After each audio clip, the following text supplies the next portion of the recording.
बहुत समय पहले की बात है। एक महान ऋषि थे, उद्दालक। उनका 12 वर्ष का पुत्र था जिसका नाम था श्वेतकेतु।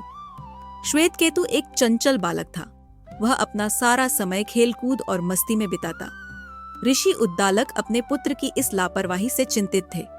उन्होंने सोचा, अगर इसे अब नहीं संवारा गया तो यह जीवन के सत्य से अनभिज्ञ ही रह जाएगा। उन्होंने श्वेतकेतु को एक योग्य गुरु के पास शिक्षा प्राप्त करने भेज दिया। वर्ष बीत गए। जब श्वेतकेतु शिक्षा पूरी करके लौटा तो उसके चेहरे पर ज्ञान का घमंड साफ झलकता था। उसके व्यवहार में विनम्रता की जगह अभिमान ने ले ली थी। पिता ने यह देखा और समझ लिया, यह घमंड इसे सत्य की अनुभूति से रोक देगा। इसे एक ऐसा पाठ पढ़ाना होगा जो इसे झकझोर दे। एक दिन ऋषि उद्दालक ने श्वेतकेतु को बुलाया और गंभीर स्वर में पूछा, पुत्र, क्या तुमने ऐसा ज्ञान प्राप्त किया है जिससे तुम वह सुन सको जो कभी न सुना गया हो, वह सोच सको जो कभी न सोचा गया हो, और वह जान सको जो जानना असंभव हो? श्वेतकेतु स्तब्ध रह गया। वह कोई उत्तर नहीं दे सका। तब पिता ने एक मिट्टी का ढेला उठाया और बोले, देखो इस मिट्टी को। जब कुम्हार इससे घड़ा बनाता है तो उसका आकार बदल जाता है, लेकिन उसकी असली प्रकृति मिट्टी वही रहती है।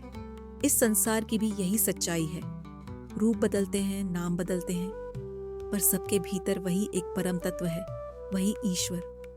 जिस प्रकार घड़ा बिना मिट्टी के नहीं हो सकता, वैसे ही यह सारा संसार ईश्वर के बिना नहीं हो सकता। और पुत्र, तुम भी उसी ईश्वर का रूप हो। तत्त्वम असि, तुम वही हो। श्वेतकेतु चकित था, पर उसने कहा, पिता, मैं इस बात को महसूस करना चाहता हूँ। क्या आप मुझे यह दिखा सकते हैं? ऋषि मुस्कुराए। उन्होंने एक बरगद का फल उठाया और बोले, इसे काटो। श्वेतकेतु ने फल काटा और कहा, इसमें बीज है। पिता बोले, अब एक बीज काटो और बताओ अंदर क्या है। श्वेतकेतु ने बीज काटा और बोला, कुछ भी नहीं है पिता, वह तो बिल्कुल खाली है।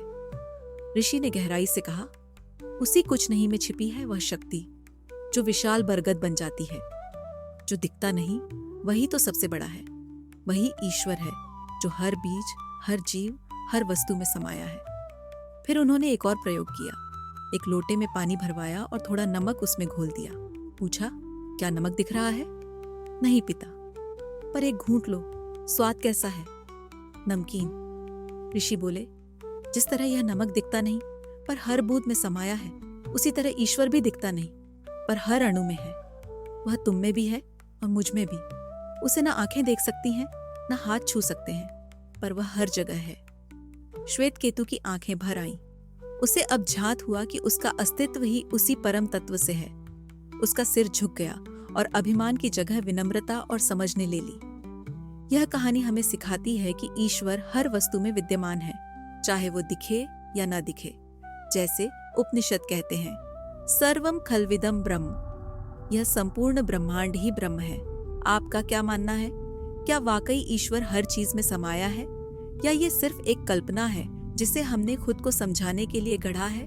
कमेंट करके जरूर बताएं। अगर आपको ये कहानी पसंद आई हो तो लाइक कीजिए, शेयर कीजिए उन लोगों के साथ जो आत्मज्ञान की राह पर हैं, और सब्सक्राइब कीजिए हमारे चैनल को ताकि अगली कहानी सबसे पहले आप तक पहुंचे। क्योंकि हर कहानी सिर्फ कहानी नहीं होती, वो आईना होती है जो हमें खुद से मिलवाती है।